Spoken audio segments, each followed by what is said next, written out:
दोस्तों, सबसे पहले सब्सक्राइब करें, नोटिफिकेशन बेल दबाएं और सबसे पहले वाली ऑप्शन ऑल करें, जिससे हमारी आने वाली नई वीडियो की नोटिफिकेशन आपको फ़ौरन मिल जाएगी। जय श्री राम भक्तों। दोस्तों, ये कथा एक औरत की दूसरी औरत से ईर्ष्या के विषय में है। चलिए कथा की ओर चलते हैं। आज की कथा है औरत का औरत से वैर। बहुत समय पहले की बात है। किसी गांव में एक परिवार रहता था। उस परिवार में ननद भाभी रहती थी। ननद अभी कुंवारी थी। वह तुलसी की बड़ी सेवा करती थी, पर भाभी को यह सब फूटी आंख नहीं सुहाता था। कभी कभी तो वह गुस्से में कहती कि जब तेरा विवाह होगा तो तुलसी ही खाने को दूंगी तथा तुलसी ही तेरे दहेज में दूंगी।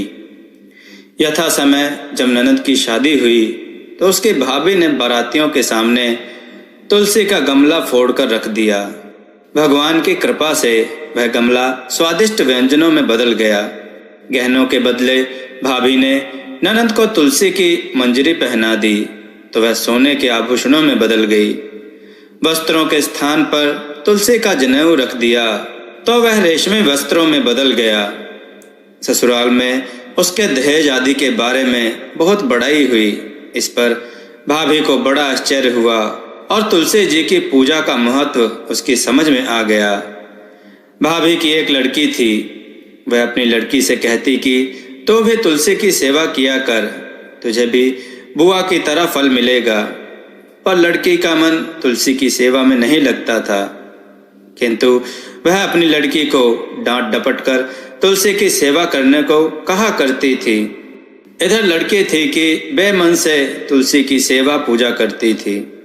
जब लड़की के विवाह का समय आया तो भाभी ने सोचा, जैसा व्यवहार मैंने अपनी ननद से किया उसी के कारण उसे इतनी इज्जत मिली, क्यों ना मैं अपनी लड़की के साथ भी वैसा ही व्यवहार करूं।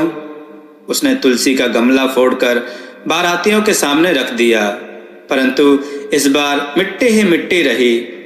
मंजरी व पत्ते भी अपने पूर्व रूप में ही रहे तथा जनेऊ जनेऊ ही रहा। सभी बाराती भाभी की बुराई करने लगे। ससुराल में सभी लड़की की बुराई कर रहे थे। भाभी ननद को कभी घर नहीं बुलाती थी। भाई ने सोचा, मैं ही बहन से मिल लाऊं। उसने अपनी इच्छा पत्नी को बतलाई तथा सौगात ले जाने के लिए कुछ मांगा। भाभी ने थैले में जवार भरकर कहा, और तो कुछ है नहीं, यही ले जाओ। भाई बेचारा क्या करता, वह दुखी मन से चल दिया। भला बहन के घर कोई ज्वार लेकर आता है। बहन के नगर के समीप पहुंचकर उसने गौशाला में गाय के सामने ज्वार का थैला उलट दिया। तब गौपालक ने कहा, ए भाई, सोना मोती गाय के आगे क्यों डाल रहे हो। भाई ने उसको सारी बात बता दी तथा सोना मोती लेकर प्रसन्न मन से बहन के घर गया। बहन बड़ी प्रसन्न हुई। दोस्तों, कथा सुनाने का अभिप्राय यह है कि तुलसी की सेवा से दाम्पत्य जीवन सुंदर और प्रगाढ़ होता है, इसलिए प्रतिदिन तुलसी की पूजा करें। दोस्तों, आपको यह कथा कैसी लगी अपने विचार और सुझाव कमेंट में जरूर दें। हमारी कथाओं को लाइक करें, हमारे चैनल को सब्सक्राइब करना ना भूलें।